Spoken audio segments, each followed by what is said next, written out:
Behind every success story, there is a long line of triumphs and defeats that remain hidden from others. These stories get condensed into journeys that minimize the struggle and wrap up with a happy ending. But we know that's not how life works. That's where From the Ashes with Mark Azoulay comes in. On today's show, you'll hear honest conversations about the challenges that Mark's guest faced and how they overcame adversity. Now, here is your host, Mark Azoulay. Welcome back to From the Ashes. I'm your host, Mark Azoulay, and I'm sitting here with Genesis Amaris Kemp. And your bio is incredible. You're a visionary life coach, motivational speaker, author. You wrote a book called Chocolate Drop in Corporate America, which I really want to talk about. And then you go and say that you're a firecracker, mindset hacker, and a force to be reckoned with. I am honored to have you on the show. Thank you for joining us, Genesis. Thank you so much for having me on the show, Mark. It's just a pleasure to share and hold space with another podcaster. Yeah, it's a ton of fun. I've really enjoyed doing this project. I've been going for like about a year and a half now, and it's great. I've met so many cool people throughout this. Super cool. So just question for you, Mark. When did you start your podcast? I started it, what was it, like February of 2 years ago or a year ago, something like that. Yeah, towards like the later half of COVID. Okay, same here. So I started November 2020. Okay. Yeah. So I think you got a little bit of a lead on me on that one. So on this show, we tend to focus on the personal journey, right? The From the Ashes story, the Phoenix Rising story.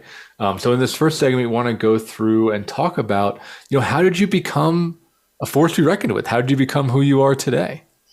Ooh, okay. So I had a lot of ashes that turned into beauty, or my Beauty and Beast moment.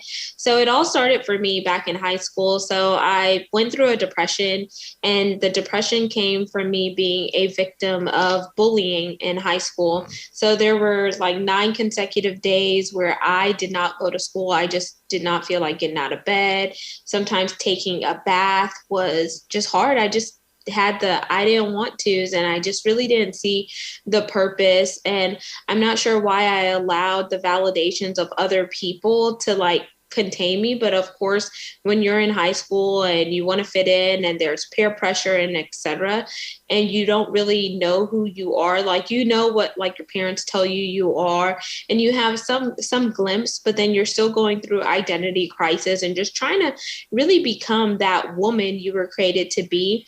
It really rocked me, but it wasn't until my dad just really started to speak life into me and tell me, okay, this is who you are. This is who God says you are, and etc. Because I grew up in a religious and spiritual home.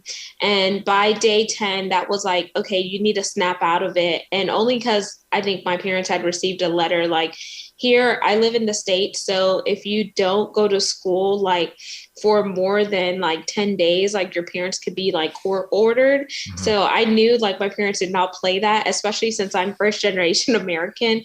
My mom is West Indian, so Caribbean descent. And my dad is also Caribbean/South American descent.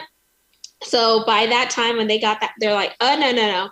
You're getting out of bed, whatever you need to do, you're going to go to school. So then that was my rocking moment. And I would say the tip of the iceberg, where I had to stop realizing that other people didn't define who I was and I defined who I was, and just getting out of that box. So it was just overcoming that imposter syndrome, really remaining steadfast and believing in myself, because when you seek validation and appeasement from other people, then you're dying a little bit inside, because you're trying to play into who they say you are and not necessarily who you want to be. So that was the first incident early on. And the reason why I say that is because everyone has a back end story, and it's so important that we go beyond the surface level with the individual, because I haven't always been the woman that I am today.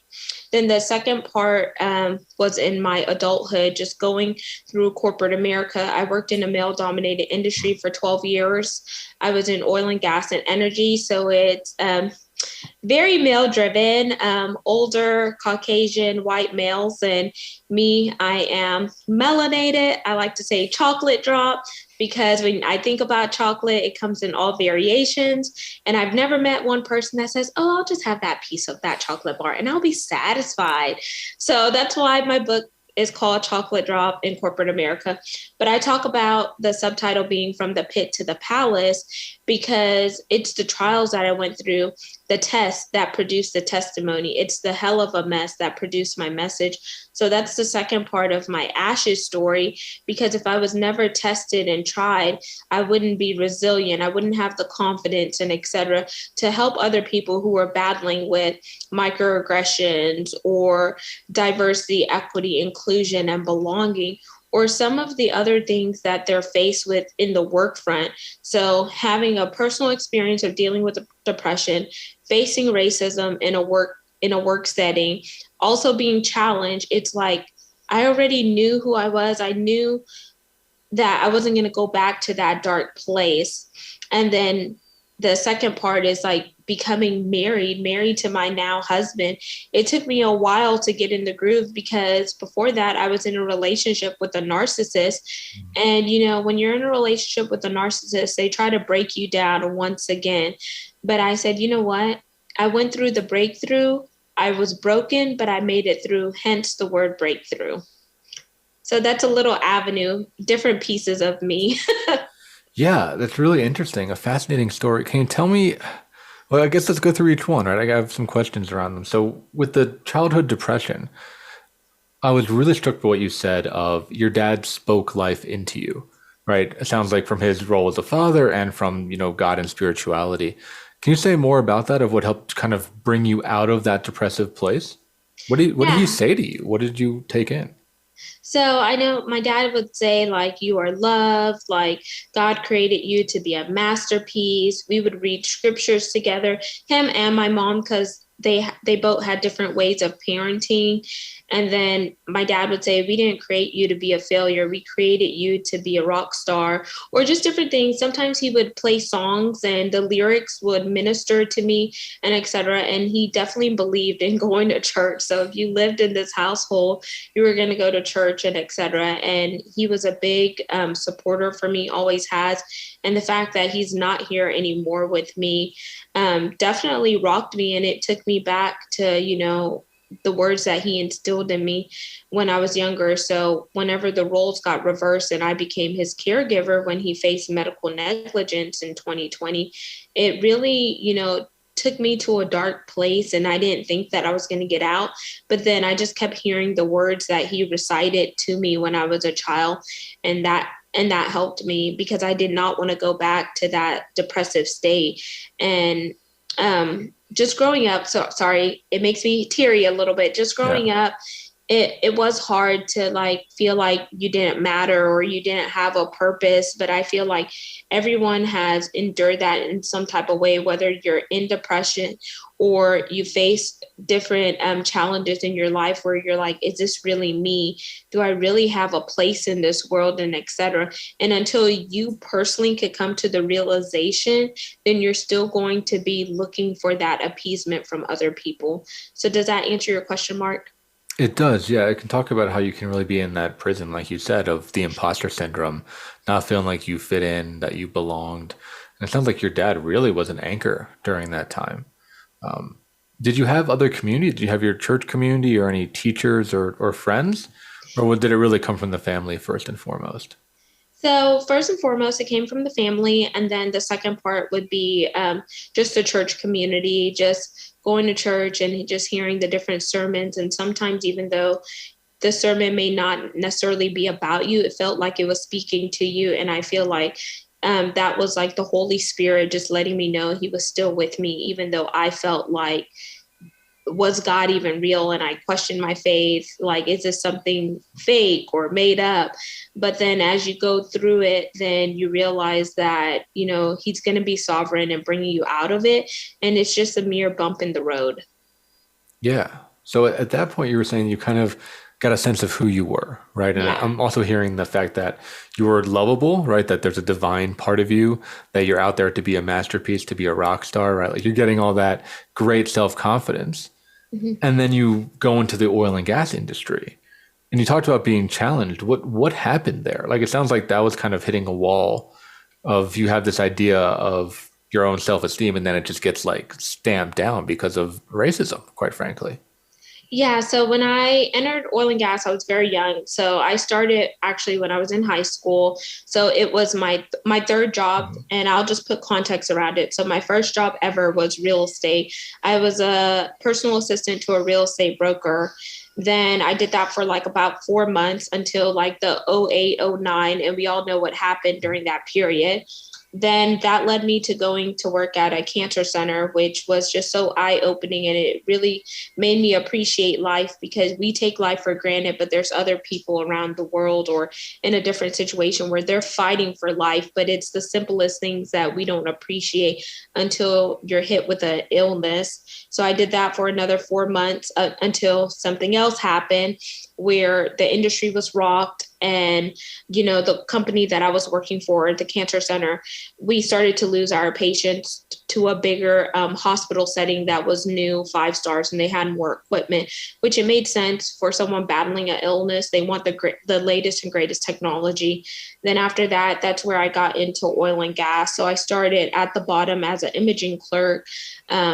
And it was challenging because I knew I was more than an imaging clerk, and who wants to sit there and scan papers all day? So I did fall asleep at work. My supervisor gave me grace, and it wasn't until like later on that she got to know me that she started to confide in me. And she said, one of the reasons why I was gravitated to you was because I had a little sister, and she would have been your age right about now, and she passed away early on from medical negligence.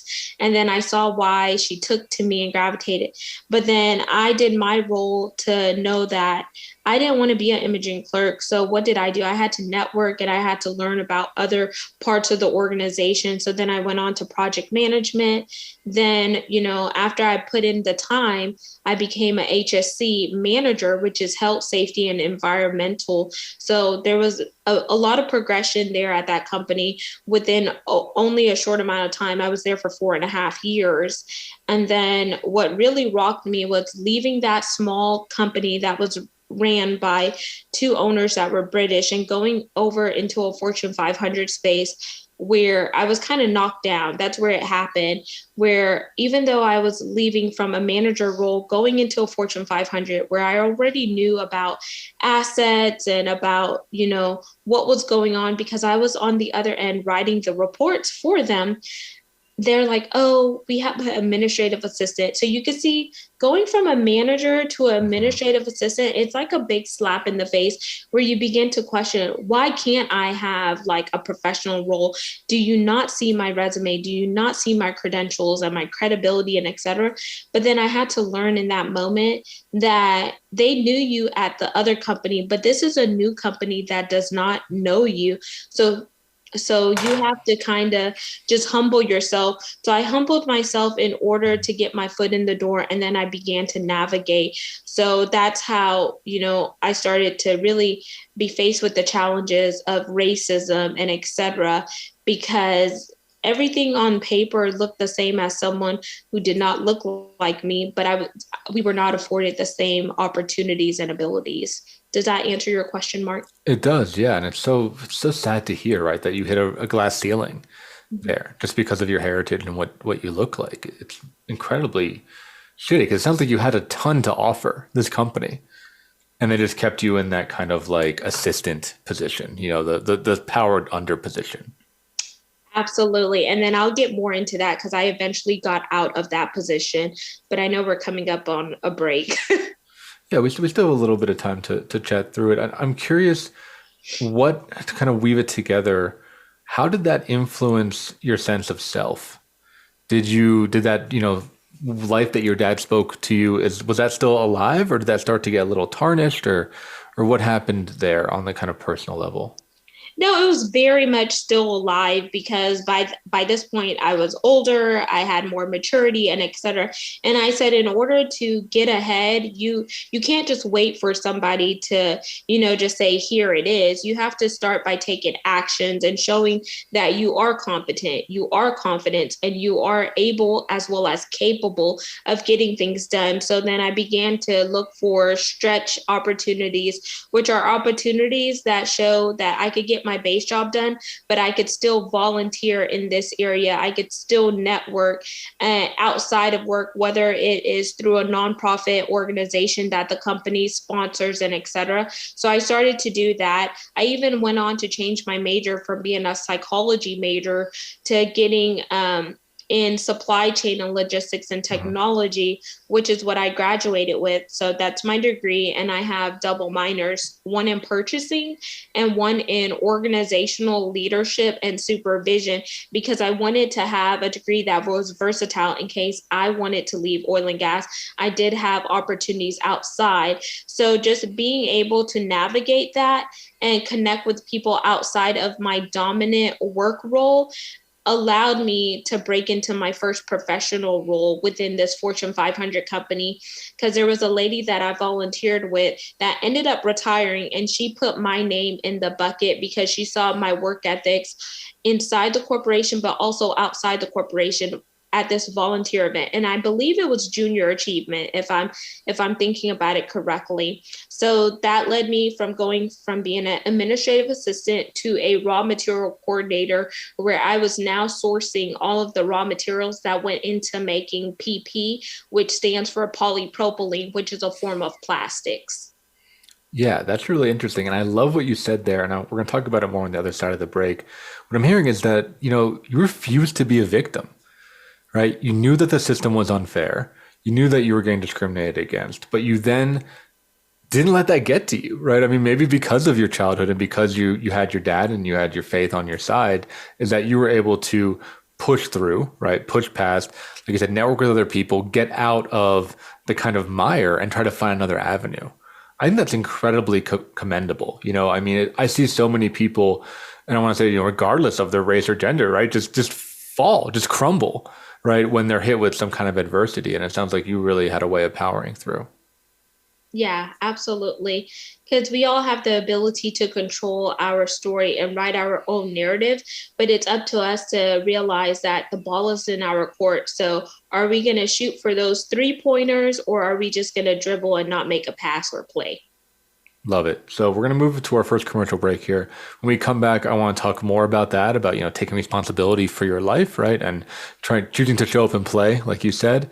And I want to hear more about, where you are now and what lessons you learned and how you decided to bring that into your work as a coach. So for all you listeners tuning in, thanks so much for joining us for this first segment. Hang on, and we'll see you on the other side of the commercial break. Follow us on Twitter at VoiceAmericaTRN. Get the lowdown on guests, new shows, and your favorites. That's VoiceAmericaTRN. In Mark's work with high performers and business owners, it is becoming increasingly clear to him that their biggest obstacle to success is themselves. They are experts in their field, but are dragged down by their anxiety, poor time management, inability to focus, or self-sabotage. His role is to help you overcome these emotional and organizational issues so that you can truly excel in your business and your personal life. One of the most common hurdles that he sees is perfectionism, a crippling anxiety around performance. It's a fear of not being good enough, being publicly embarrassed, or of disappointing others. These fears paralyze brilliant people and bring them to their knees. This course will help you to break free from this mental prison and have more agency in your world. In this online course, we will break down the prison of perfectionism so that you can break out of it. For more information and to sign up, visit mark-azulay.teachable.com. That's Mark, MARC-Azulay, AZOULAY.teachable.com. Become our friend on Facebook. Post your thoughts about our shows and network on our timeline. Visit facebook.com/Voice America.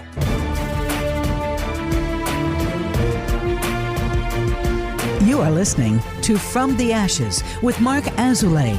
To reach the show today, please call 1-888-346-9141. That's 1-888-346-9141. Or send an email to podcast@mark-azoulay.com. Now, back to From the Ashes. Welcome back. I'm sitting here with Genesis, and we're talking about, taking responsibility for your life, blasting through the glass ceiling, right? Overcoming discrimination, racism in the oil and gas industry. As a young Black woman, I can't even imagine how awful that must have been, and the kind of the culture that's there. And you mentioned how it inspired you to write a book called, Chocolate Drop in Corporate America. So can you say more about how your career progressed from there? Yeah, so after I was in the raw material coordinator role, managing the commodity PP, which is polypropylene, around that time, my now husband had proposed to me. So we were engaged, and I'm just going to be frank and honest. I couldn't even plan my own wedding because I was so inundated with work, and I was commuting a total of 4 hours a day to get from one city to another. So it took me like about 2 hours to get to work and 2 hours to get home. Didn't really get a huge pay increase. All I got was I think $1,000 bump in my salary, which doesn't really compensate for me wear and tear on my car, commuting, and etc. So I did that role for 11 months. That's as long as I could hang in. And then I went in there before the holidays. So it was like a little bit before December.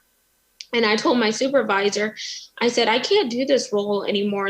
I need to go back to headquarters. My life structure is changing. I really need to have a balance between work and home life with my family. And he's like, oh, okay, well, I'm going to see if there's something else. I said, okay, well, it's either going to be that, or I'm just going to have to start making some decisions for myself. He's like, what does that mean? Are you quitting? I said, no, I never said that. I said, you went to Clemson University, read between the lines. I know you're a smart cookie. And I kind of just left the conversation like that, with the caveat, or the carrot dangling, was I'm getting ready to go on vacation. I want to go visit my family in the Caribbean. So when I get back, hopefully this is sorted out. Or if not, I already was prepared to mentally walk away from this job and find another company that was more conducive. So I think it was a week before I was leaving for vacation, he comes to me and tells me, we got a great opportunity for you. And I was like, oh, okay, cool. What's the opportunity? He's like, there's a role that the company wants to create. They've never done anything like this before in the history of the company. But, and every time you hear but, it negates what you heard in the beginning, right? So I was like, oh my gosh, what now? But you have to interview for it. And to me, that was the first red flag looking back, because if I'm already working for this company, and by this point, I'm already working here, going on 5 years, why can't I just have a simple transfer to the organization? Why do I need to go and interview for it? Because I knew there were other people who came up in the ranks like me, and whenever they were given a new opportunity, they didn't necessarily have to go out and interview for it. So what's the difference with me? So I interviewed for it, didn't hear anything back. Then I think it was 2 days before I was scheduled for vacation leave, they told me that I got the role. I was going to go back to headquarters, but it was in trade regulations and compliance. I knew nothing about trade regulations and compliance because in the beginning, Mark, I just told you my degree was in supply chain and logistics in technology, with minors in purchasing and organizational leadership and supervision. So since this was a brand new role, there were no predecessors before me. So no information, no SOPs, standard operating procedures, or et cetera. So I literally had to build this position from the ground up based on the contingencies that they wanted in this role. So my new commodity now became PE, which is polyethylene. And I had 3 global distributors to manage. And I also had a freight forwarder. And there were certain things that needed to be done from a compliance standpoint in order to make sure that the role went seamlessly. So I had to learn, external clients. I also had to learn vendor management, freight forwarding, and etc. The freight forwarding part was easy because I remember learning about freight forwarding when I was getting my degree. The challenge was trade regulations and dealing with different countries that had sanctions and different rules and regulations, policies and procedures. So you really had to be adept on it. Then, of course, weaving in law and the legalities that were involved, because I don't have a law degree. I don't have a law background. So I became dependent on other functions within different organizations that were inside the company so we could work together in order to get this project done. So I think that was a big stretch opportunity for me, and I had to push myself and learn, but I wasn't going to quit because I felt like it was a challenge because, sometimes they challenge you when they want to get you out the door. So you're either going to sink or you're going to float or you're going to swim. And I was like, I can't just float this role because now the government is involved, because anytime trade regulations and compliance is there, the government is going to scrutinize, and you definitely don't want to have any fines or penalties brought against the company, because that could be another way you'll be getting your stuff and walking out the door. And me being the only Black person and a woman at that, I definitely didn't want to give them the satisfaction or the benefit of the doubt. So that was the final role, and that role was challenging because my supervisor was not very involved. We changed supervisor. The first one was amazing, but she was a hypo, so a high potential high flyer, which means that her career was just going. So we got a new supervisor who was very laissez-faire, hands-off, didn't really understand the work that I was doing, made a lot of assumptions. I did feel like she was UP, so like undercover prejudice, because sometimes I would speak, she wouldn't say good morning, she wouldn't come to our one-on-one meetings on times, or if she did come, she was rushing or etc. And it wasn't until I had a come to Jesus moment with her, and I was like, look, we need to work together regardless if we like each other or not. And at the end of the day, we're working for the same company, and we have certain goals that we need to get done in order for this business to flourish. So then the book was born because it was a performance review. She, one, didn't even understand the scope of the work that I was doing. 2, she tried to undermine me, and I had to call her out on something, as well as the male that she tried to send on a business trip with me, who knew nothing about my project. But since he was a white male, he tried to represent the project, and he was just crashing and burning in front of C-suite executives and et cetera. And I was like, first of all, this is my freaking Franken project, and I'm not going to let somebody drag it through the mud. So I stepped in. Then at the end of the meeting, I got pulled aside by a direct report, meaning he was a manager, but he didn't have any people under him. So he was like kind of another hypo. So he said, if you never took over the meeting, we would still be there. I appreciate your professionalism, your poise. You knew exactly what the client wanted, and et cetera. And when that got back to my supervisor, it took her 3 months to apologize to me and tell me, good job. Really? Yeah. What was that meeting like? How did she bring it up 3 months later to say that she was sorry? I can't even remember right now, because her and I were just hit or miss. We were just on the rocks all up until the point of my dad getting sick, where I threatened to take her to HR because she told me, I don't understand why you can't hire a nurse to take care of your dad. And everyone's coming back to the office. And I said, do you want to have this conversation now, or do you want to have it in HR? Because we can do that. Because I had already went to HR before on her, but nothing was done. They said, okay, if it continues, then we'll get a mediator for you. And all the jargon that they use. And I'm like, we're both women in a male-dominated field. And whether you look like me or not, you're still a minority in a man's world. For sure. So the book was born. I literally pulled out my phone and I put the word chocolate drop. I typed it in, put chocolate drop in corporate America. Had no idea it would turn into a full-blown book, but I was just so done, Mark. So done. It sounds like it. Yeah. And is it mainly a memoir or does it have like a dissection of corporate America? Like, I'm so curious about the overarching culture. You're throwing out a lot of like acronyms and jargon and all this stuff. I just tell me more about the overarching structure and how it works with diversity because it sounds like not that well.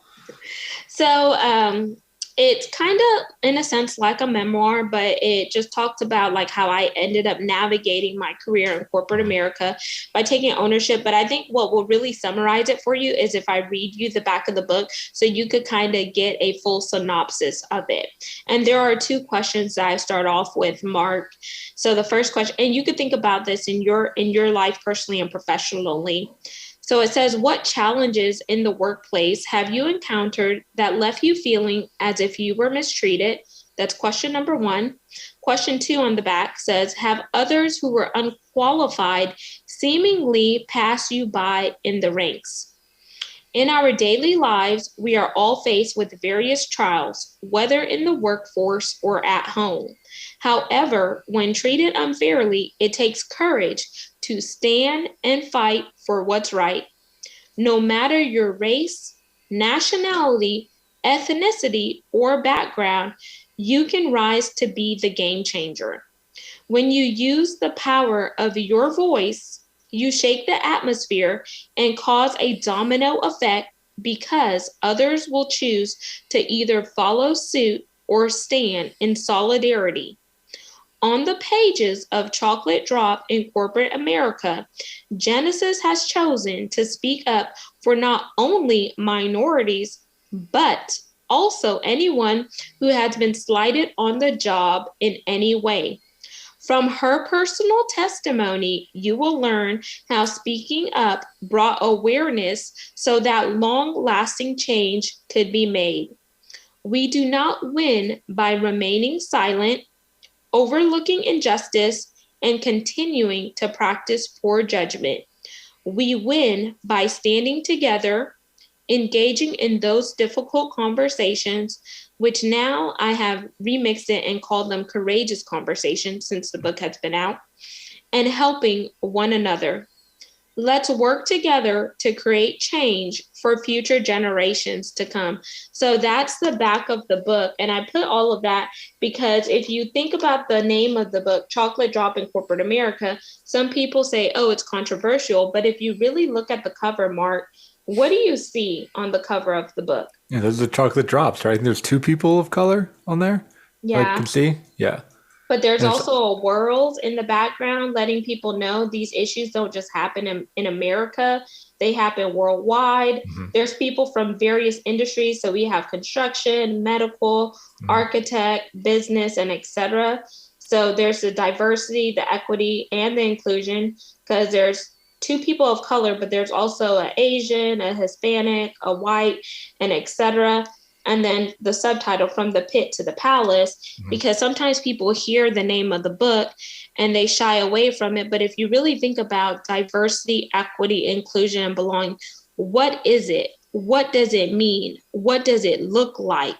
And et cetera. It's beyond just having the words. It's beyond just checking the box. It's about all of us coming together and assimilating and working together in order for us to get the mission and the movement across.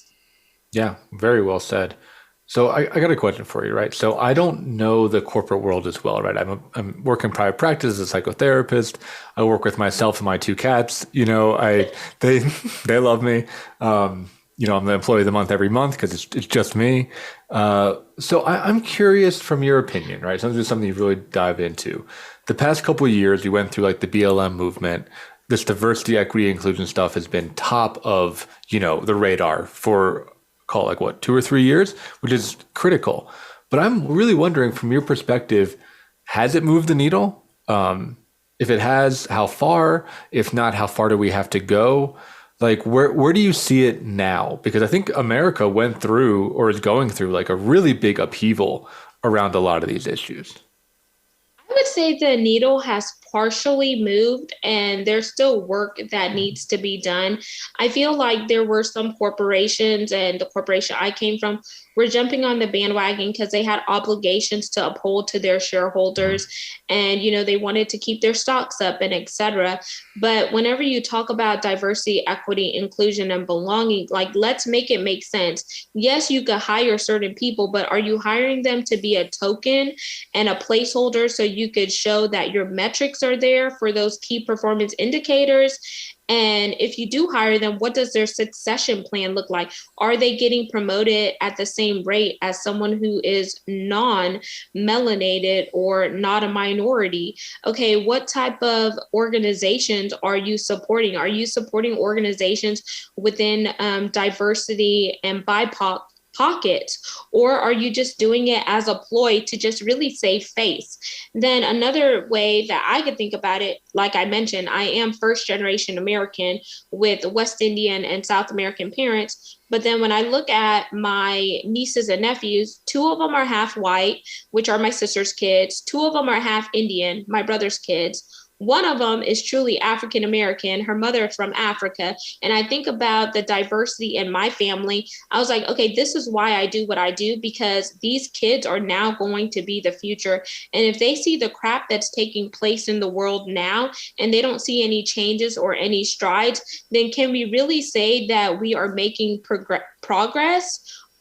Because no, you can't say that, because if they're not seeing any progression, they're going to be still rattled at it. So when I think about it from a corporate standpoint, like, put your money where your mouth is. If people are still leaving via resignation, where they're resigning, or if they're leaving because the company policies and procedures aren't there, then let that be your metric and your driving factor to say, yes, even though we made strides there, is it just to put on paper, or are our employees really understanding the movement that we're trying to make? Get out there and say something in front of the media and say, we're not perfect in this area, but we are going to bring in subject matter experts, and we're going to have training courses. We're going to have our employees uphold certain standards. And it comes from the top down, but then also from the bottom up. You have to meet each other where you're at and really engage in these conversations to really ask yourself, am I doing what I can be doing in this space? And is there something missing? Because there's always going to be gaps, and nothing is ever going to be perfect. But in order to walk it out, we have to take these movements into consideration. The BLM, Black Lives Matter. Then after that was the Stop Asian Hate, where they were blaming the Asians for the pandemic and etc. And we have to look at where are the inefficiencies and how do we close the gap and bring it around full circle in order for synergies to take place. And sometimes it's having those difficult conversations. It's having those courageous conversations in order to get the wheels turning. I think that's great. That's a really good message to, the corporations out there. To what I'm hearing is take a really holistic view on this, right? To talk to your employees, to change leadership, to really take it seriously and do ongoing work rather than just swapping out some of the photos on the website, right? To make it look a little bit more diverse. It takes a real, deep dive into this. We're going to move to our next commercial break here. When we come back, I want to talk directly to the listeners. If there's somebody out there that needs to amplify their voice, what you recommend to them, or if there's a leader that wants to go into these issues, or maybe even that's afraid of talking about these issues, because I know that's also possible, what advice you would give them. So if you're tuning in, thanks so much for, following the podcast, and we'll see you on the other side of the commercial break. Follow us on Twitter at VoiceAmericaTRN. Get the lowdown on guests, new shows, and your favorites. That's VoiceAmericaTRN. In Mark's work with high performers and business owners, it is becoming increasingly clear to him that their biggest obstacle to success is themselves. They are experts in their field, but are dragged down by their anxiety, poor time management, inability to focus, or self-sabotage. His role is to help you overcome these emotional and organizational issues so that you can truly excel in your business and your personal life. One of the most common hurdles that he sees is perfectionism, a crippling anxiety around performance. It's a fear of not being good enough, being publicly embarrassed, or of disappointing others. These fears paralyze brilliant people and bring them to their knees. This course will help you to break free from this mental prison and have more agency in your world. In this online course, we will break down the prison of perfectionism so that you can break out of it. For more information and to sign up, visit mark-azulay.teachable.com. That's Mark, MARC-Azulay, AZOULAY.teachable.com. Become our friend on Facebook. Post your thoughts about our shows and network on our timeline. Visit facebook.com/Voice America.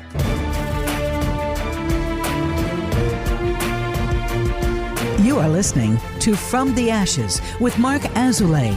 To reach the show today, please call 1-888-346-9141. That's 1-888-346-9141. Or send an email to podcast@mark-azulay.com.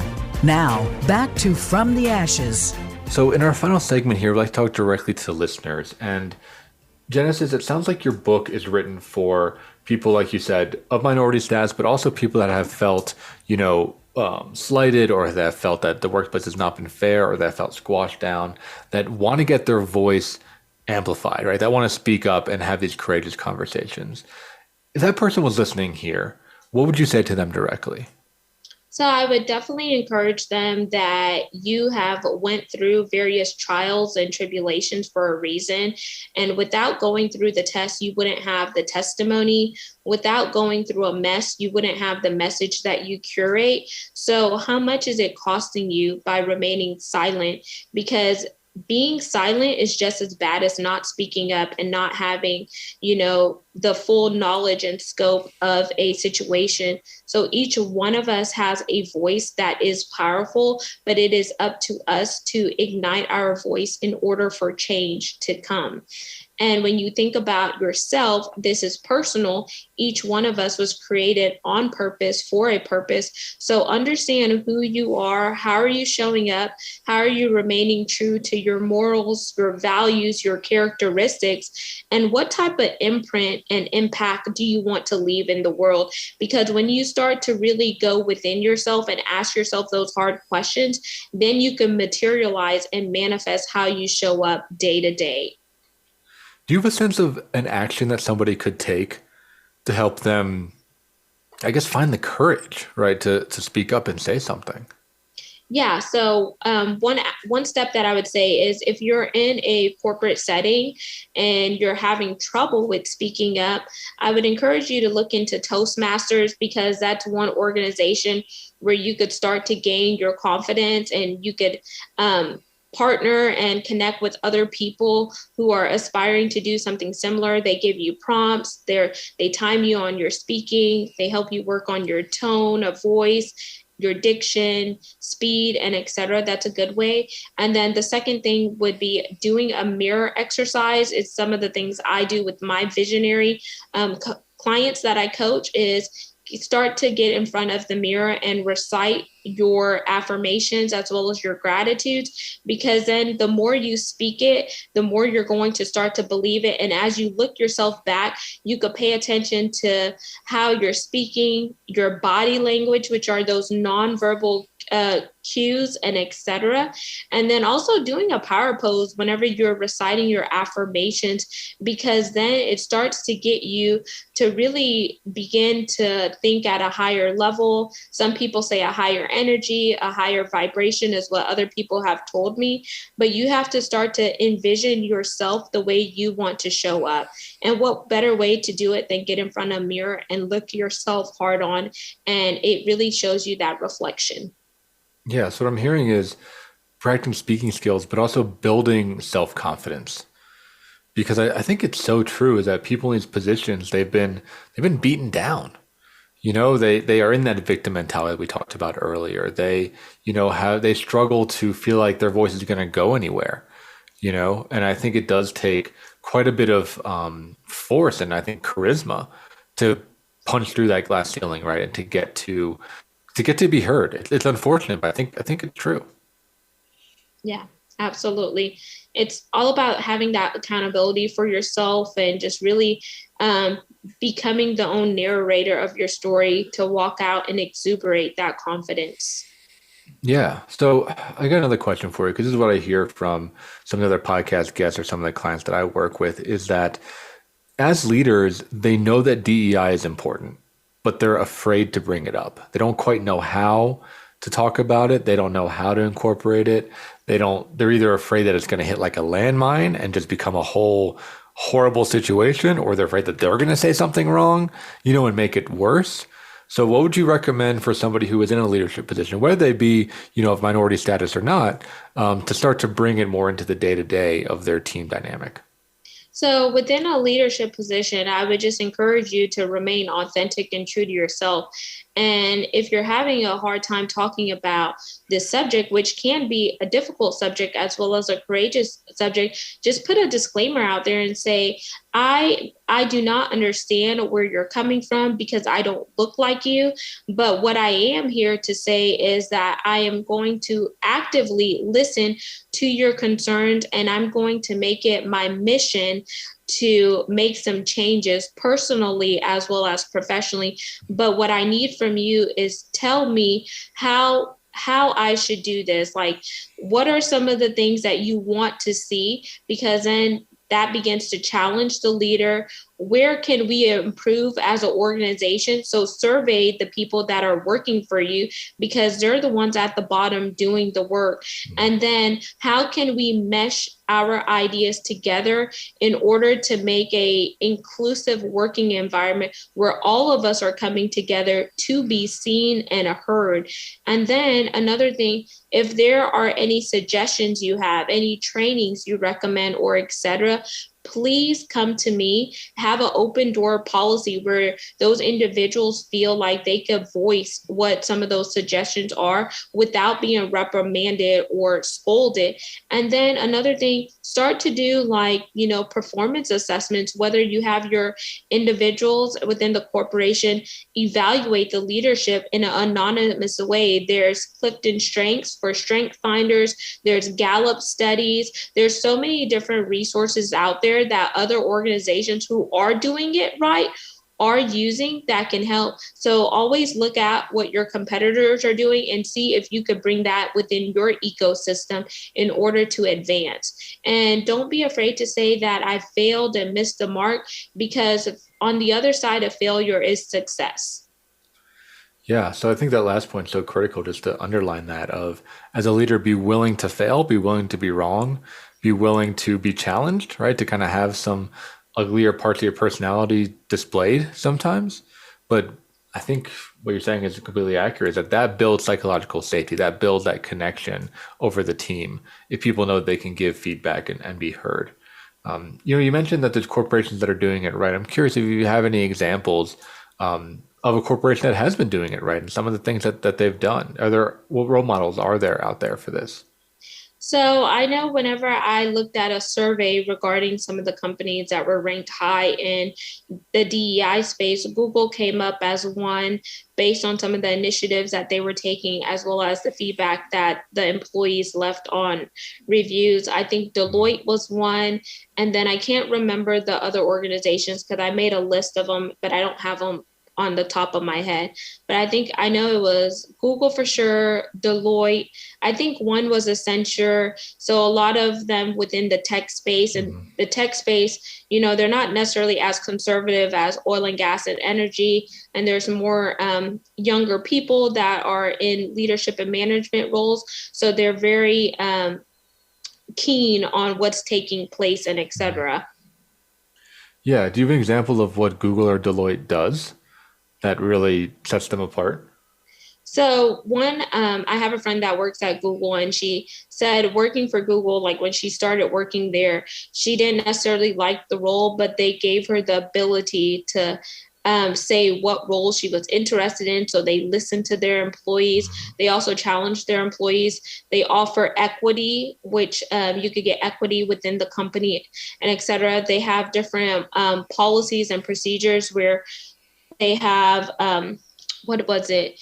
they have like certain number of perks that they get like from the healthcare side if they need to talk about mental health, or if they need to, take a break or take a nap or different stuff like that, which is also helping with that mental clarity as well as stability. Because if you're tackling the mental part, then you're going to physically be able to give more optimally and etc.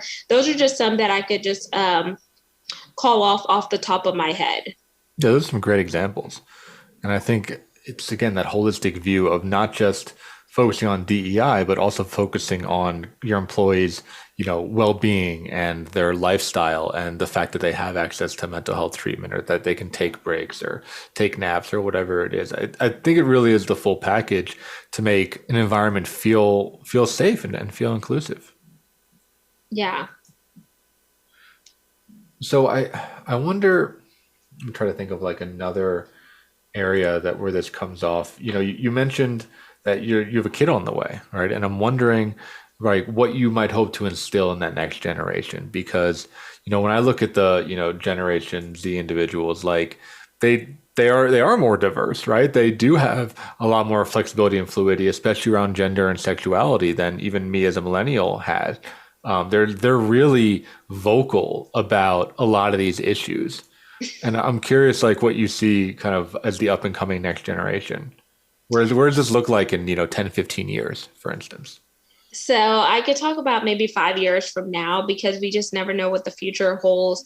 And just me walking into motherhood, I'm going to let my child know that it's okay to be who you want to be. And I'm going to instill, who do you want to be when you grow up? Not what, because I hate that question. And so many times growing up in high school, they always ask like the younger people, what do you want to be when you grow up? And I feel like that what is trying to define an individual or confine them to a certain box. So if I know who you want to be, then we could reverse engineer it and begin to help you take those actions and strides in order for that manifestation and the vision to come into reality. And that's why I like to say I'm a visionary coach, because you have to envision where you want to go. And without a vision, you're gonna, perish. Another thing that I want to instill in the younger generation is be afraid to step outside of the box and step outside of the norm and take risks. Because if you think about all the successful people out there, some of them had non-traditional paths. They didn't necessarily follow the crowd. If they did follow the crowd, they will still be in the crowd. And we wouldn't have Tesla, SpaceX, Apple, and etc. Those are some of the 1%ers who had a brilliant idea and they chose to innovate, even though people thought they were crazy. They laughed and they hit rock bottom, but they got back up. So even though you fall and you may fail, get back up and press forward, because the finish line is just up ahead. That's another thing I want to instill in the next generation. And then the other thing is, be afraid to challenge the status quo. Don't worry about them saying cancel culture. They're saying that because they want everyone to assimilate and jump on the bandwagon. But if you're that one person that is outside of the box and you embrace the fact that you're multifaceted and multidimensional like myself, then you're definitely going to soar to higher heights. And then always find a mentor, a coach, or a trusted person. Having questions or seeking professional help and guidance is not a sign of weakness. It's a sign of strength, because you realize that you can't do it by yourself. And your zone of genius may very well need to partner with someone else's zone of genius in order for synergies and collaborations to take place for you to go from surviving to thriving and flourishing. That's great. Yeah, very inspiring. So as we're wrapping up here, can you say a little bit about what you're up to now, where people can find you online, and what you offer out there in the world? So to find out more about what I'm doing, you could head to my website, which is genesisamarisKemp.net. There are multiple tabs there. There's a book tab. You'll also get the first chapter of my book for free. I have a radio tab because I do run an internet-based radio show that I do monthly that has anywhere from 12 to 14 million listeners whenever I am on air. I'm part of the WBNN ONE Dynasty. So check that out. And then I have some other freebies for those of you that are involved in the health and wellness space. One is a health assessment, because what good is having wealth if you don't have quality of health, quality of health to enjoy the wealth that you have acquired. And then the second one is a health product, which is the Kiani Sunrise. So check out those things that I'm doing in the health and wellness space, as well as merchandise and et cetera. But all of that is on my website. You'll also see the backlinks to my social media platforms. I am on Instagram, Facebook, and Twitter, but I like to give out one area where you can find all of this info so it's not all over the place. So once again, it's genesisamarisKemp.net. For those of you that are interested in being coached by me from a professional standpoint, learning how I navigated my corporate career, or just wanting to go through some mindset issues that you have, limiting beliefs, or etc., you could email me to find out more info, how we could work together, which is genesisamarisKemp@gmail.com. Great. Well, it's been a pleasure having you on the show. There's a lot of ways people can interact with you. I really hope that they take you up on that and they learn more about all of the fantastic things you're doing in the world. So listeners, thank you so much for tuning in. If you've enjoyed this podcast, please share it on social media. Give us a 5-star review on iTunes. It really helps to get the message out and amplify voices of people that are out there doing incredible, amazing stuff. So thanks so much for tuning in, and we'll see you next week, another episode of From the Ashes.